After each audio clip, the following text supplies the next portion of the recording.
up, Aero Nutrition and Training. So today I'm going to show you how to snatch.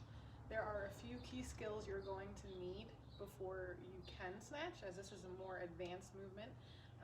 Biggest thing is going to be shin and ankle mobility. So you need to be able to get into a deep squat in order to receive at the bottom. You're going to need shoulder mobility in order to catch at the top.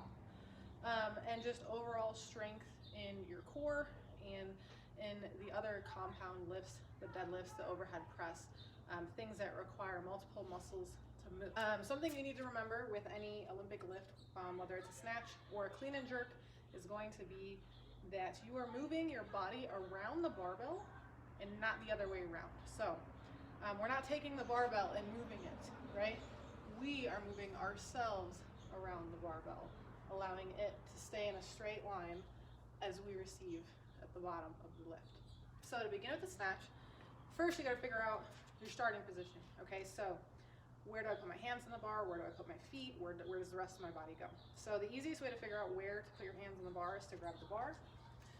You're going to bring it up to where your hips are at, and you want a wide enough grip that the bar sits in your hip crease. So for me, it's right about here. And if you notice, I'm using what's called a hook grip. So I have my thumb underneath my first two fingers. That's going to create a more stable grip, especially with the barbell flying up and over your head. You don't want to lose it, so keep that in mind. Now, in terms of the starting position with your feet, you have to remember that with a snatch, normally you have plates on either side of the barbell, so it's going to start higher than the floor like it is now. So you want to think about starting at mid-shin if you're practicing with just the bar warming up. So I'm going to grab it where I had established my grip prior. And what you want to do is get into a slightly larger than hip width stance with your feet, turning your feet slightly out. And as you squat down to grab the bar and set up, you want it so that your knees are in line with the feet and your knees are ready to be pushed outwards to allow the bar to travel up instead of around your knees, if that makes sense.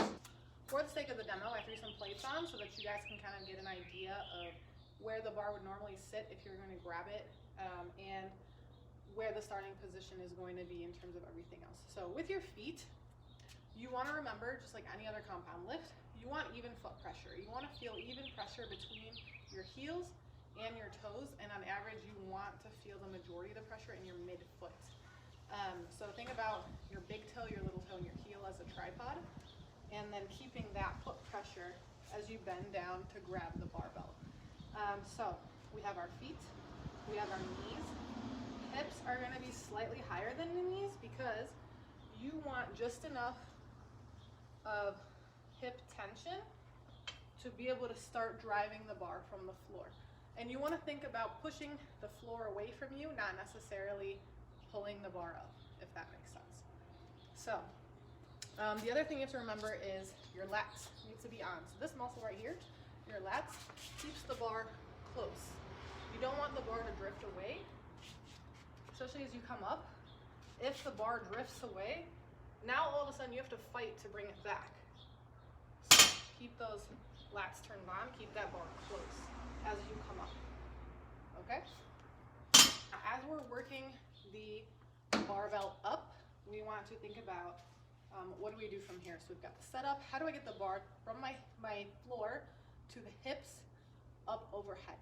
So most of this, similar to a deadlift, is going to come from the hip hinge, right?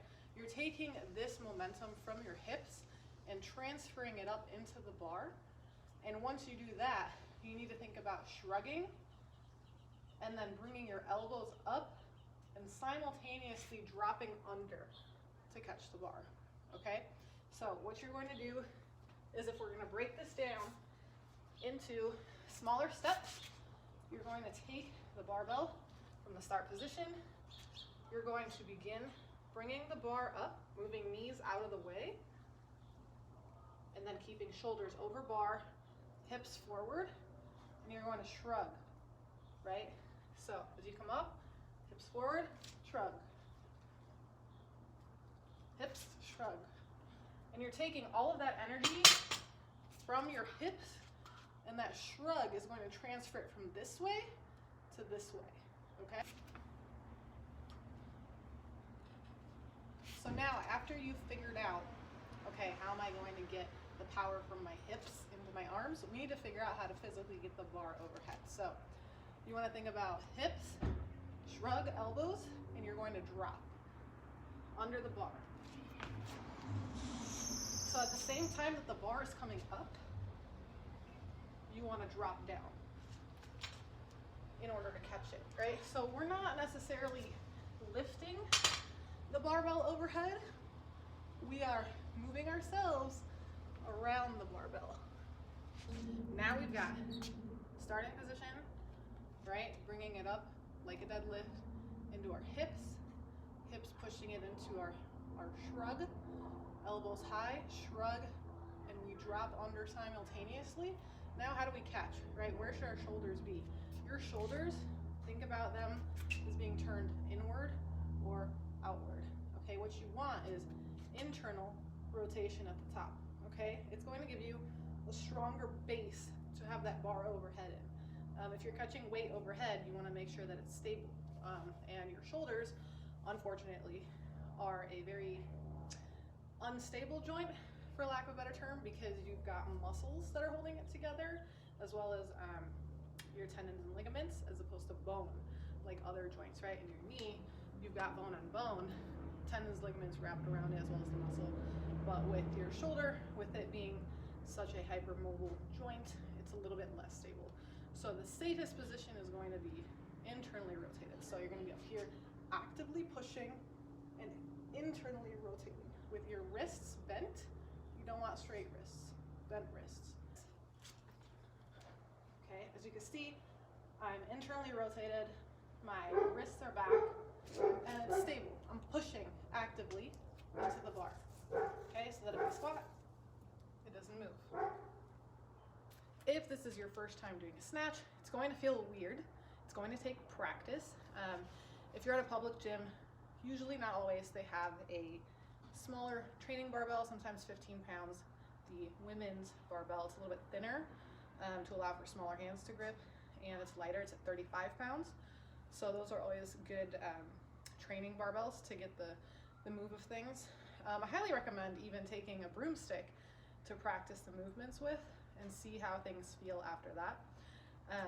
I am detrained in the snatch right now, so I'm going to show you an old clip of me lifting to show you what it looks like when you string everything together.